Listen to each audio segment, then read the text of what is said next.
आज की कहानी है हंसने वाली मछली। बहुत पहले की बात है।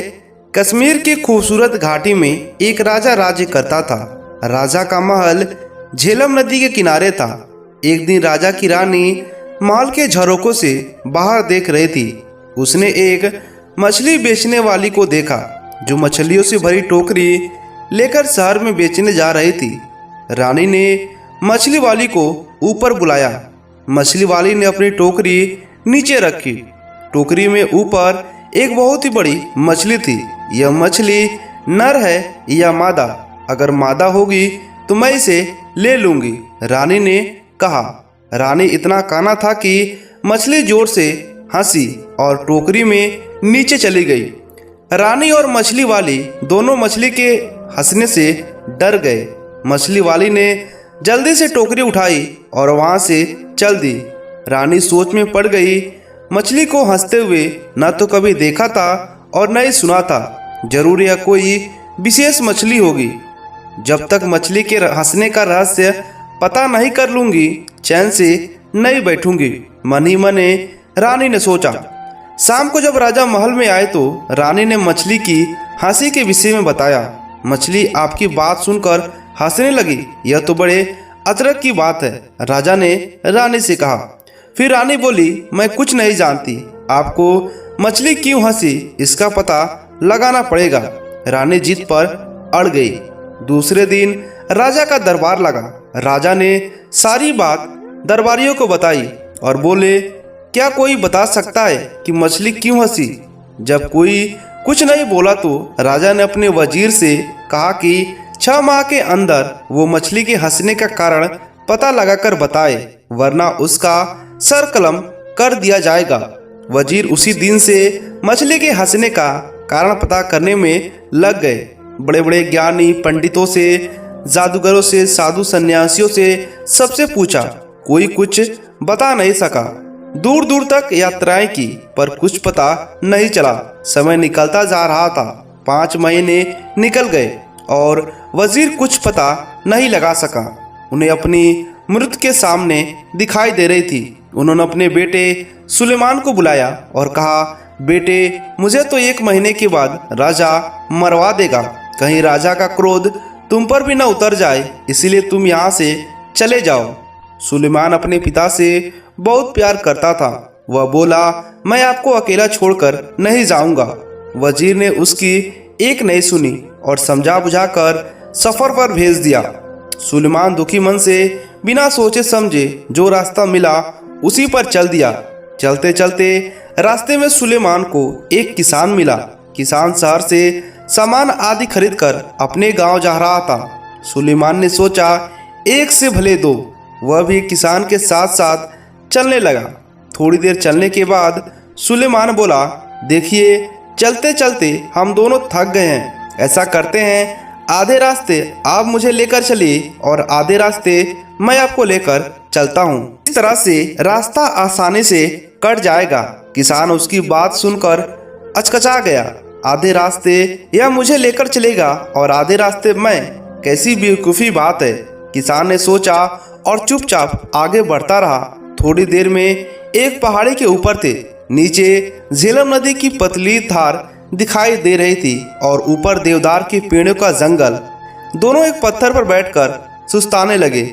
सुलेमान ने जेब से एक चाकू निकाला और उसे किसान को देकर बोला, आप यह चाकू लीजिए और जंगल से 2 घोड़े ले आइए। और हाँ, चाकू संभाल कर रखिएगा, बहुत कीमती है।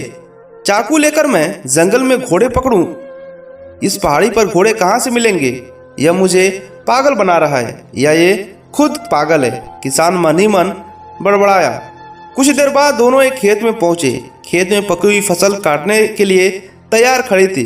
कितनी अच्छी फसल है। किसान फसल देखकर बोला, हाँ वह तो है, पर पता नहीं फसल खाली गई है या बची है। सुलेमान ने जवाब दिया, खाली गई है? क्या मतलब? तुम्हारा देख रहे हो फसल अभी कटी नहीं है और तुम कह रहे हो कि खाली गई है। किसान ने गुस्से से बोला, मैं तो यूं ही कह रहा था, सुलेमान बोला और फिर अपने सफर पर चल दिए। अब एक फूलों से भरी घाटी में पहुंचे। घाटी के एक ओर छोटी सी नदी बह रही थी। नदी के पार पहाड़ी थी जिस पर एक गांव दिखाई दे रहा था। किसान ने अपने जूते उतारे, पजामा ऊपर खोसा और नदी पार करने लगा। नदी अधिक गहरी नहीं थी पर धार बहुत ही तेज था और तलहटी में ढेर सारे छोटे बड़े पत्थर थे। नदी पार कर कर किसान मुड़ा तो उसने देखा कि सुलेमान जूते पहने हुए नदी पार कर रहा है। किसान सोचा, सचमुच में यह पागल है। नदी पार कर कर दोनों पहाड़ी पर चढ़ने लगे। गांव के पास पहुंचकर किसान बोला, मेरे घर चलो, कुछ खा पी कर और आराम कर कर आगे का सफर पर निकल जाना। मुझे बहुत ही खुशी होगी आपके घर चलकर, लेकिन क्या आपके घर की छत इतनी मजबूत है कि आप मुझे अपने घर में ले जा सकते हैं? सुलेमान ने ये कहा। इस बात को सुनकर किसान अपने गुस्से पर काबू नहीं रख सका और बोला, मैंने तो शराफत के नाते अपने घर आने की दावत दी थी। नहीं आना है तो मत आओ, मेरा अपमान तो मत करो। इतना कहकर किसान अपने घर की तरफ चल दिया। किसान की एक बेटी थी, गुलनार, बहुत समझदार और चतुर थी। जब उसने अपने पिता का गुस्से का तमतमाता चेहरा देखा तो बोली, अब्बू क्या बात है, किस पर इतना नाराज हो रहे हो? अरे एक लड़का है, रास्ते में मेरे साथ हो लिया, रास्ते भर तो उठपटांग बातें करता रहा। अब मैंने जब शराफत के नाते घर आने की दावत दी तो कहता है कि क्या मेरे घर की छत मजबूत है, जैसे वो आएगा तो उसके ऊपर छत गिर जाएगी। किसान बोला। अपने पिता की बात सुनकर गुलनार हंसने लगी। अरे अब्बू, छत कमजोर होने से उसका मतलब रहा होगा कि वो आपकी हैसियत ऐसी है या नहीं, आप उसकी खातिरदारी कर सकेंगे या नहीं। जरूर वह किसी अमीर घराने का होगा। किसान ने सोचा तो उसे गुलनार की बात ठीक लगी। अच्छा बेटी, तो जरा उसकी उन बातों का भी मतलब बताओ जो वह रास्ते भर करता आया। और किसान ने रास्ते का सारा हाल उसे बताया। गुलनार थोड़ी देर सोचती रही और बोली, अब्बू, यह लड़का बहुत ही समझदार और बुद्धिमान है। उसकी हर बात में एक मतलब छिपा है। जब उसने कहा कि आधे रास्ते आप मुझे ले चले और आधे रास्ते वह, तो उसका मतलब था कि आधे रास्ते आप उसे कोई कहानी सुनाइए और आधे रास्ते वो आपको सुनाएगा। इस तरह से रास्ता आराम से कट जाएगा और किसी को थकान भी महसूस नहीं होगी। इतने में किसान बोला, और घोड़े से उसका मतलब असली घोड़े से नहीं था। गुलनार अपने पिता को समझाने लगी। उसका मतलब था कि जंगल से लकड़ी के 2 मजबूत टहनियाँ काट कर ले आइए जो छड़ी का काम करेगी। चलते चलते थक जाने पर छड़ी का सहारा किसी घोड़े से कम नहीं होता है। इसके बाद किसान बोला, और फसल खा ली गई है, इसका क्या मतलब था? उसके बाद से वो बोले कि किसान ने साहूकार से कर्ज तो लिया होगा, अगर लिया होगा तो फसल सारी साहूकार उठा ले गया होगा, जो कि किसान को कुछ नहीं मिला होगा। चलो तुम्हारी सब बातें ठीक है, पर जूते पहनकर नदी पार करना तो पागलपन ही कहा जाएगा। किसान ने अपनी बेटी से कहा, अब्बू, मैं कई बार सोचती हूँ कि लोग जूते उतार कर नदी क्यों पार करते हैं। ऐसा करने से कोई नकुली चीज, पत्थर उनके पैर में चुभ सकता है और वह गिर भी सकते हैं। जूते पहने रहने से पैरों का बचाव होता है। उसके बाद से किसान बोला, अरे यह लड़का तो सचमुच में बहुत ही अक्लमंद है, मैं अभी उसे घर लेकर आता हूँ। इतना कहकर किसान घर से निकल गया। इधर गुलनार ने सोचा क्यों न वो भी लड़के की परीक्षा ले।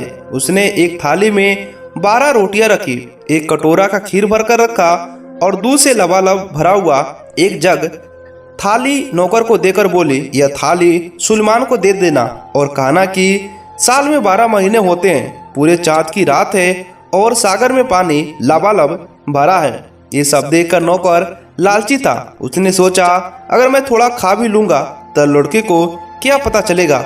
उसने एक रोटी खीर के साथ खा ली और जग से थोड़ा दूध भी पी लिया। फिर उसने जाकर थाली सुलेमान को दे दी और गुलनार का संदेश सुनाया।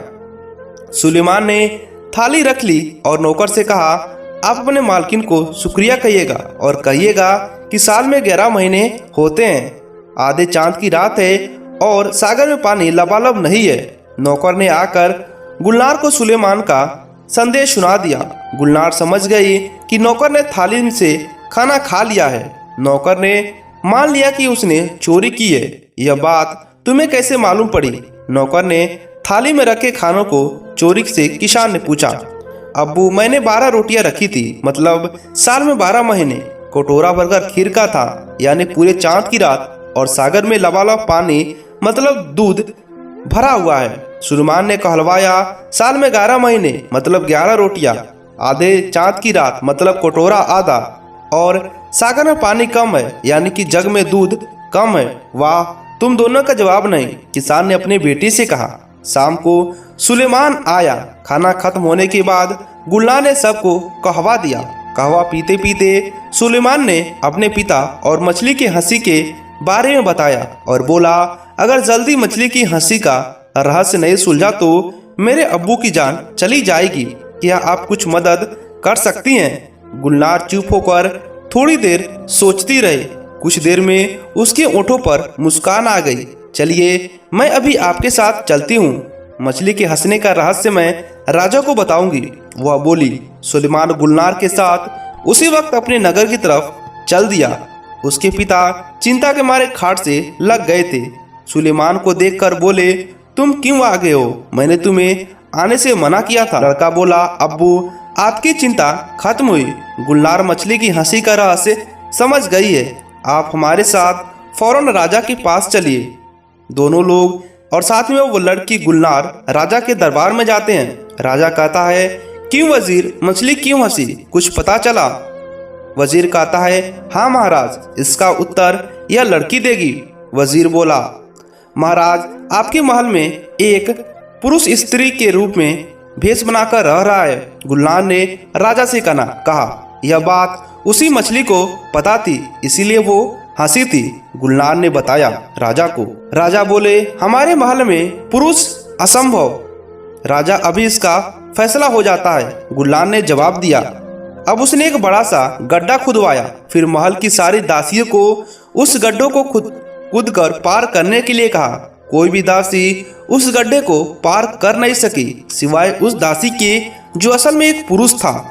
वह एक चोर था और राजा के महल में चोरी करने के इरादे से रह रहा था। राजा ने उसे कारावार में डलवा दिया। राजा ने गुलनार को बहुत सारी धन दौलत दी, इनाम दी और उसकी बुद्धिमानी की सराहना की। थोड़े दिनों में सुलेमान और गुलनार की विदाई भी हो गई।